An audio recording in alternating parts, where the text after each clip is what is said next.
যে সমন্বয়করা যেটা বলে যে সকলের জন্যই সমান, বা মানে এইখানেও ঠিক সেই কোঠা ভিত্তিকটাই চলে আসলো। যার যার ধর্ম তার তার কাছেই শ্রেষ্ঠ। আমার মন্দির ভেঙেছে, আমি মনে করি ফাঁসি, কিন্তু আমার যে মূর্তিগুলা সেগুলো ভেঙে নর্দমা ফেলা হয়েছে, এটা আমাদের জন্য হৃদয়ে রক্তক্ষরণ হয়েছে। 1971 সালেও এরকম মানে বর্বরতা ছাড়া আমি আসলে কিছু, আমার ভাষা নাই যে ওই নারী বিভৎস হয়নি, হয়েছে বাংলাদেশ। এরা সব দিক থেকেই ক্ষতিগ্রস্ত হচ্ছে। এটার প্রথম কারণ হচ্ছে যে সাধারণত আমাদের সম্প্রদায়ের মধ্যে বিভিন্নভাবে কম বেশি আমাদের মন্দির ভাঙে মৌলবাদীরা। এটা মানে নতুন কিছু না, এটা অতীত হয়ে আসছে, বর্তমানও হচ্ছে, ভবিষ্যতে হয়তো হবে। বাট বুলডোজার দিয়ে এই প্রথম সরকারি প্রশাসন দাঁড়িয়ে থেকে আমাদের যে মন্দির ভেঙেছে, এটা আমরা খুবই মর্মাহত হয়েছি এবং আমাদের হৃদয়ে রক্তক্ষরণ হয়েছে। কারণ এটা হচ্ছে সরকারের রেলওয়ের পরিত্যক্ত জায়গা, কিন্তু যদিও পূর্ব ইতিহাস আপনারা দেখেন এটা রাজা ভাওয়ালের জায়গা। অতএব উত্তরস্বরী হিসাবে আমরা কিন্তু সনাতনীরা এই জায়গার দাবিদার কিংবা মালিকানা বলতে পারেন বা উত্তরস্বরী বলতে পারেন, কিন্তু আমরা সেটা বলবো না। এটা রেলওয়ের পরিত্যক্ত জায়গা।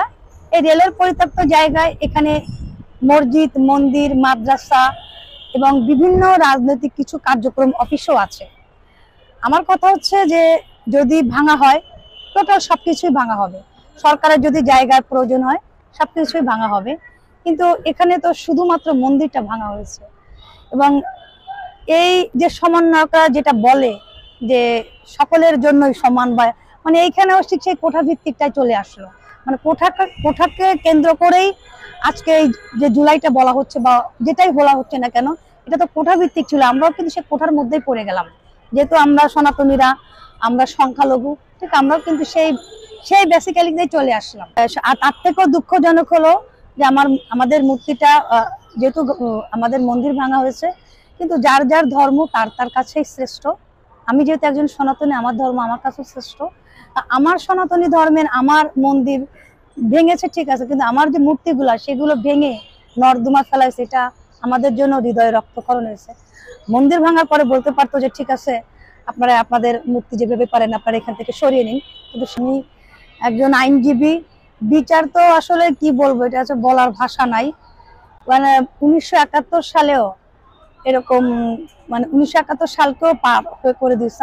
আমার দৃষ্টান্ত যেটা মনে হয়, আমার মনে হচ্ছে যে ওই নারী বিভৎস হয়নি, হয়েছে বাংলাদেশ। এটা একটা খুবই মানে বর্বরতা ছাড়া আমি আসলে কিছু, আমার ভাষা নাই। মানে এরকম দৃশ্য এটা বাংলাদেশকে নগণ্য করছে। আমার মনে হয় এই ফেসবুকের এইটা ভাইরাল হয়েছে, সারা বিশ্ব দেখেছে। বাংলাদেশে যে এরকম জঘন্য ঘটনা ঘটতে পারে বা আইন আদালত বলে কিছু নাই, এইটা কিন্তু এইটার মাধ্যমে বোঝা গেছে। ধর্ষণটা বর্তমানে 5 তারিখের পর থেকে, যেটা বাস্তব সত্য কথা, মানে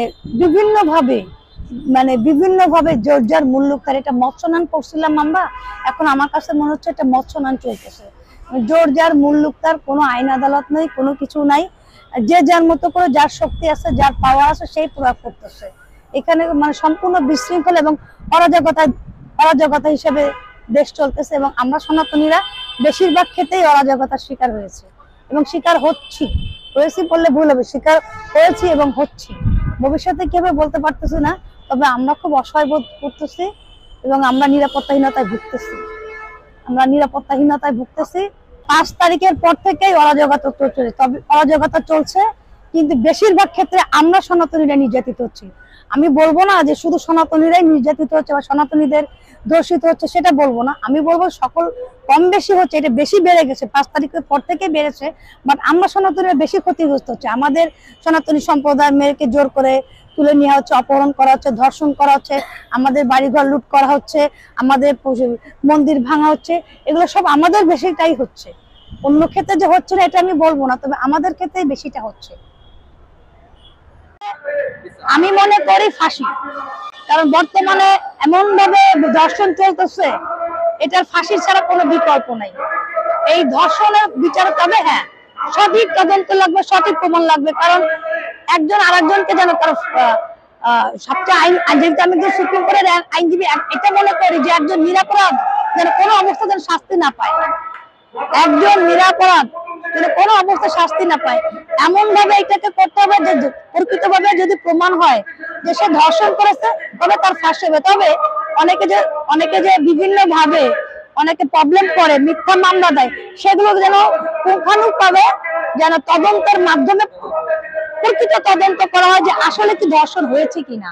এই প্রকৃত তদন্তটা যেন জোরালো হয় এবং তার জন্য যেন একটা কমিটি গঠন করা হয়, সরকারিভাবে তদন্ত করা হয় এবং এই তদন্তের ভিত্তিতেই যেন এবং সেই তদন্তটা যেন যোগ্য মানুষকে দেওয়া হয়, সেরকম তদন্তের মাধ্যমেই আমি মনে করি সাক্ষী প্রমাণের দ্বারা ফাঁসির ব্যবস্থা করা।